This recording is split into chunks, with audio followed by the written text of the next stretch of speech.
I'm the bad guys. I'm in these bushes over here.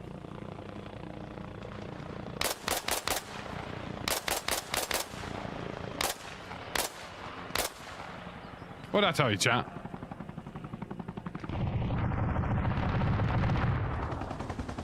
Me and the boys have recently been sinking our teeth into Arma Reforger, and one of the biggest questions I've generally had about Arma Reforger is how to get into the action and how to stay alive once you're in the action.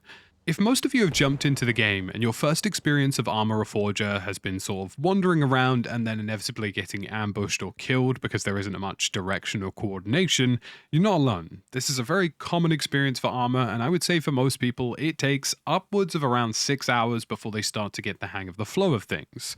So from somebody with countless hours in other milsim titles and a large number of hours slowly accumulating in Arma Reforger, I wanted to bring you guys the information that I use in my head in order to get into the action and take out a large number of opponents while staying alive. I'm also going to show some really detailed informational stuff from the Game Master mode, which will be a little bit later in the video, so make sure you drop a like for that.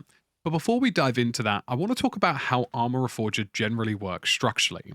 We have our objectives, we have our supply system, and we have, of course, the vehicle and loadout system that complement that. Conflict, which is the most popular game mode, ultimately revolves around capturing objectives and creating effectively an interconnected web of objectives that allow you to move from point A to point B and get objectives slowly rolled over to your side.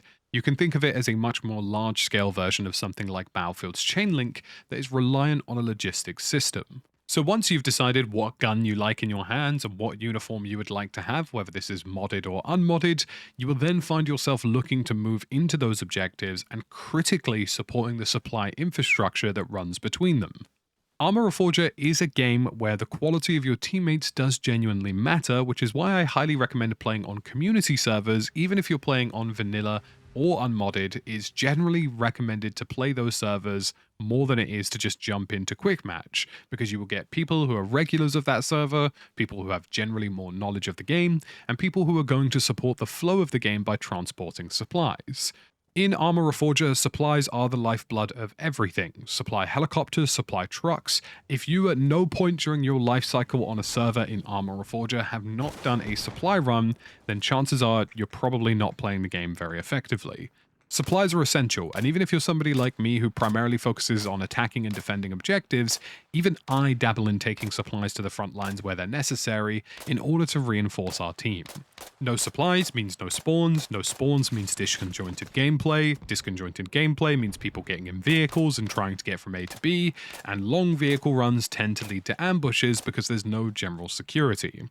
The objectives are effectively your security blanket and spawn points for attacking and defending. If you lose that objective security blanket, you are going to be ambushed frequently, you're going to have your supply lines cut off, and the entire game collapses in on itself. So the first best thing you can do as being part of Arma Reforger is simply running supplies and logistics to certain objectives, and that will even let you gain ranks that will call in better things in the future, different vehicles, different weapons, things that make you a little bit more adept on the ground. The next big thing in Arma Reforger, and something that I don't think a lot of people talk about, which is definitely a problem based on the number of times that I've been team killed, is identification. And here are some really great examples in the background of what the US faction looks like, what the unmodded USSR faction looks like, and also what the AI faction looks like.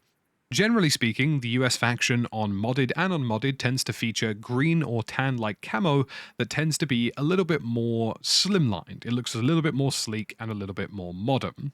Whereas the USSR faction, and even the Russian faction, which is the modern contemporary on modded servers, tends to be a little bit chunkier, a little bit darker as well in places, tends to favor dark greens, and you can see that they are distinctly quite different.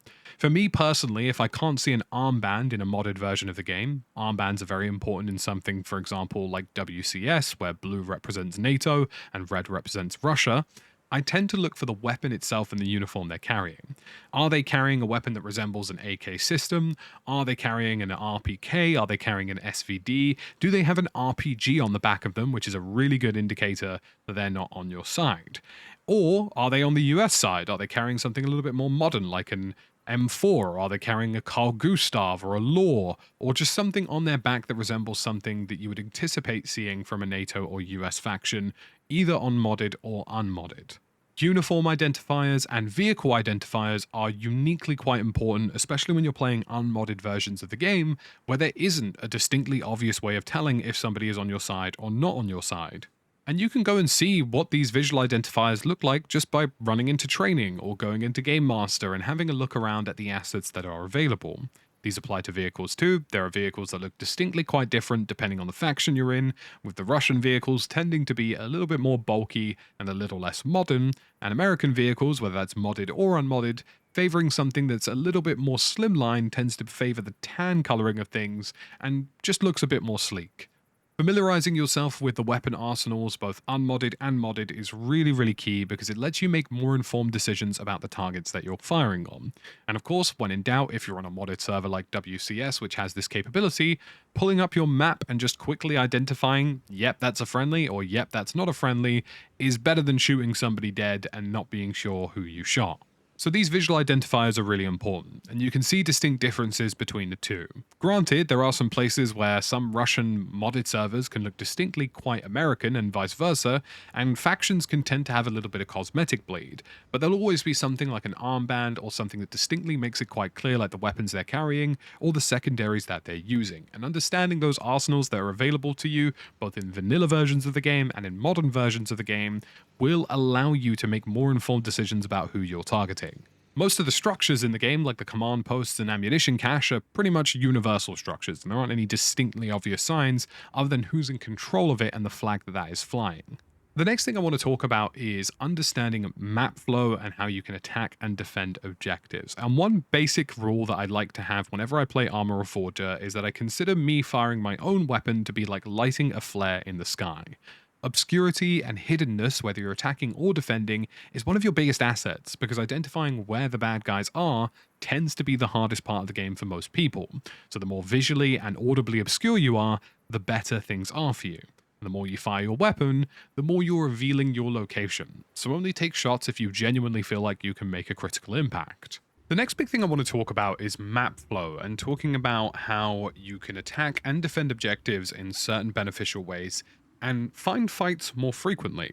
One of the biggest things that I notice with Arma Reforger is that players are struggling to find where their opponents are going to be, they're struggling to get into those combat scenarios, and they're struggling to picture where the fight is. And on top of that, when they do get into those fights, they tend not to last very long because they find the game quite intimidating or struggle to understand how they can get advantages on opponents or get advantages whether that's attacking or defending. And I'm going to go through a couple of examples here on the Everon map, and I'm using the ever so lovely Game Master tool in order to achieve this.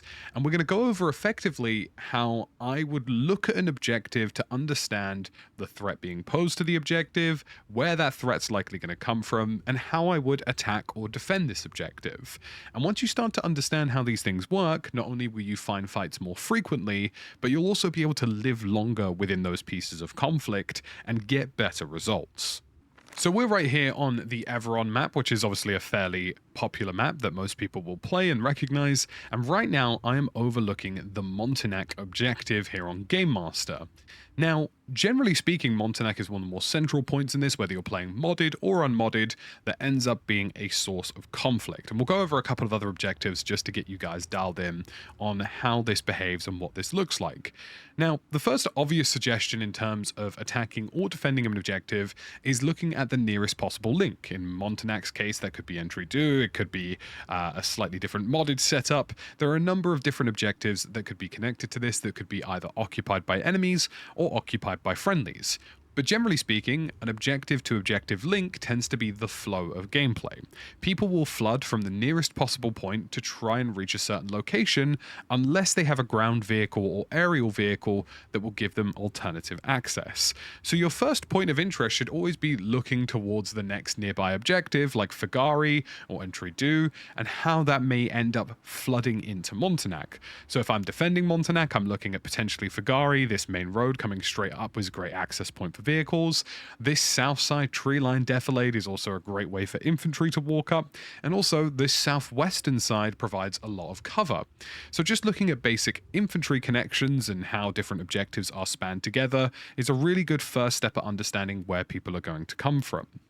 But the next idea, and this applies to both attacking and defending, is looking at how you would approach the objective yourself.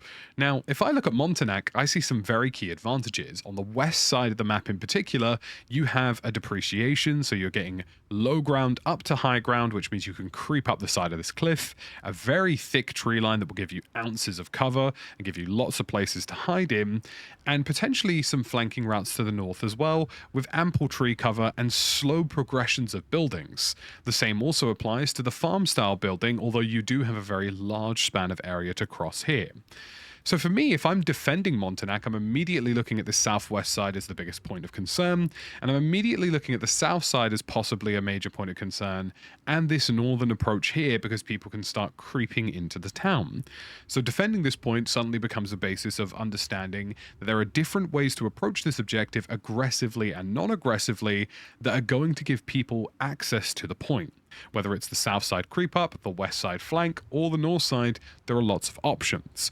Naturally, you can use your audibles for aerial vehicles, and generally cars and most other things will have some kind of engine signature, but for me, I'm immediately looking here because this west side landing could be absolute pain, and you can see it right here. There is a very obvious clearing for vehicles to access, including helicopters, and even if they wanted to be smarter and less aggressive about it, they could drop off somewhere here or drop off somewhere here, and audibly you wouldn't have the best view of it, and visually you wouldn't have the best view of it, and that infantry can start pushing clean up onto the point without anybody really noticing them. So attacking wise, I'm immediately thinking that this western flank and all of this cover is giving me my best opportunities. Defending wise, I'm thinking, okay, the best opportunities are out here, so that should be my first call for concern.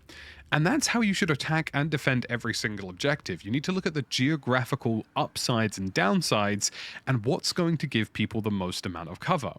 Contrary to popular opinion, most people in Arma don't have Death Wish, so they won't just run over an open field like this valley here, unless they feel they can creep into this farm. But for the most part, running down from this point to this point is an absolute bloodbath, unless you do it really quickly, so most people won't do it. Approaching from the south here, out through Fagari and into Province, is a bloodbath if you go down the main road, but if you start moving around the lake and into the tree line, you have a really nice flanking opportunity to get up onto the point without taking major contact. So as both an attacker and a defender, you can very visually see that there are advantages and disadvantages to distinct parts of this objective, and you should be able to tell based on whether it's a vehicle signature, gunfire, or just general audibles, where that threat is being heightened. Now, once you're actually into the combat, i.e. you've creeped up onto the point or you're defending the point, the next thing for me in terms of combat scenarios on objectives is finding a key holding position that isn't too obvious. So Montanak, for example, if you're in the church, you're dead. Pretty straightforward equation. If you're in this pub here, you're probably also going to come under fire. And if you're in this two-story structure, either here, here, or here, you're in an immediate line of fire. Most people are barreling towards the capture zone as fast as humanly possible. But this two-story intersection over here, or arguably even a three-story, is a great little spot because it separates itself from the pack and it's very difficult to approach unless you go through the back of the building. This building over here, for example, this two-story here, is a really solid way of looking at the overall intersection without exposing yourself to the general mess of the middle objective. The same applies across different locations as well. You could even argue that if you're trying to defend the southwest side of the point, which we've spoken about quite intensely over the course of this, a good option would simply just to be get in the tree line yourself. Get in one of these tree lines and sit tight. Get in this northern tree line and sit tight. All of these will offer you opportunities that are less obvious, that are going to rack you up more kills and make you more difficult for opponents to figure out. And on the flip side of that, if you're attacking, the more obvious a building you barrel towards, the less obscure your attack is, and the more easily you'll be filtered out of an objective. So rather than barreling into these gigantic 2 and 3 stories and the church, which is incredibly obvious, why don't you just take up one of these buildings, or perhaps fire on them from the store? Or if you want to get really obscure with it, why don't you move through the back of the gardens to try and take a wider flank into the objective? These are opportunities that are going to do much better for you in the long run in terms of surviving and attacking or defending. Obviousness is not your friend in Arma Reforger. And as long as you're attacking or defending and thinking about the advantages that the average player would look for, you'll be able to find the average player. The average player in Arma is going to barrel into one of these central buildings and try and sit tight in a second story window feeling like they're going to get every kill under the sun. The average player in Arma is probably going to use as much tree cover as humanly possible to approach Montanak, so that will be the west side, the south side, or possibly trying to creep through this farm, which seemingly is a popular choice amongst players. And you can apply this philosophy absolutely anywhere. So we're going to go to an entirely different objective. Let's go to something that's a bit geographically different. Coastal over here tends to be a good example of this. If you're looking at coastal in terms of defensives, your immediate threat is immediately down here to the beach and immediately on this cliffside, which means that naturally the north side of this point and the south side of this point are fairly unimportant, and you can focus pretty much the entirety of your emphasis on the western side of this point. The biggest example I see in this objective is that it has a very obvious key power position being this two-story brick building, which means if you're in this building, you're dead. That's a pretty simple equation. Whereas if you're somebody who decides to play down towards the warehouse here, play on these rocks, or potentially play a slightly more obscure position somewhere down here, or even in the bushes themselves on the first line of defense, you are going to survive substantially longer than somebody who thinks they're going to get every kill under the sun sitting up in this building. Likewise, if you're attacking the point, you've got your obvious places to check. If I'm moving down this beach line or if I'm moving down this cliffside, the first building I'm looking at is this one right here, followed by the barracks buildings because they're very long, very large, and have lots of tiny rooms in them. And if I'm approaching this objective, I'm doing my best to limit visual sight lines to the obvious locations that people are going to be in. So for me, the best actual attack for this point is here, moving down through here and getting onto the perimeter of the wall whilst obscuring your sightline from the major key positions. And again, in terms of attacking and defending, whether you're going after military site or protecting it, the most aggressive drop-offs will tend to be here or here on this side of the point, or possibly even here if they're feeling slightly more challenging. And the most challenging one, I would say, is here, because these are the ones where they can actually flank down the hill without really you knowing that they're there. If they're in a car, you probably won't get an audible. You'll get an audible on a helicopter, but you won't be able to necessarily tell if they've landed over here, and that's a really easy way for them to flank down onto this cliffside. So generally, just thinking about attacking and defending in terms of the obvious locations, the advantages that people are looking for, and how they're going to use them just makes life a lot easier. If I'm defending coastal, for example, I'm actually probably not playing anywhere near these buildings. I think I would probably set up in the first line of defense over here. This would be exactly where I'd want to play defensively because I can watch the crossover from this tree line and keep an eye on this north side of the compound. And if anybody comes out of this side, they would be a target for me too. Anybody comes out of this side, they'd be a target for me as well. And if push comes to shove and things get messy on the objective, I've got a fairly clear beeline into the point. The alternative for me, if I'm feeling for something that's a bit more aggressive and a bit more on the point itself, would probably be the backside of this warehouse looking towards this T-line crossing here, checking these outs here and checking the beach line itself, which I think is a good way of handling it. But obviousness is not your friend, just as we've discussed before, and that's a really good way of understanding how people are going to attack and defend objectives and how you can live longer by playing less obvious. And another great example, as I mentioned before, of understanding map flow, if Shotain or Laroons happen to be captured objectives, I'm immediately expecting the press to be south through here, or directly west to east through here. Likewise, if the objective on the coastline like military site over here is captured, I'm immediately expecting that the push will be immediately down the coast. People will go for the easiest possible access, because this is not a game where people enjoy playing Running Simulator. Hopefully you guys found this video very useful, and if you did, please do drop a like and consider subscribing. I don't normally do a huge amount of guide content here or there, especially on games that I'm only sort of dabbling in or covering in certain places and phases, but this was something that I feel a lot of people were asking for, and I honestly feel like it just improves the quality of gameplay. Arma Reforger is one of those games where after an hour or two, you really start to appreciate the moments that can happen. But getting to those moments in itself can be quite challenging, and I wanted to make this a little bit easier for you guys who are sinking your teeth into the game for the first time. Hopefully you found this useful. If you did, drop a like, drop a subscribe, and I'll see you again in the next one.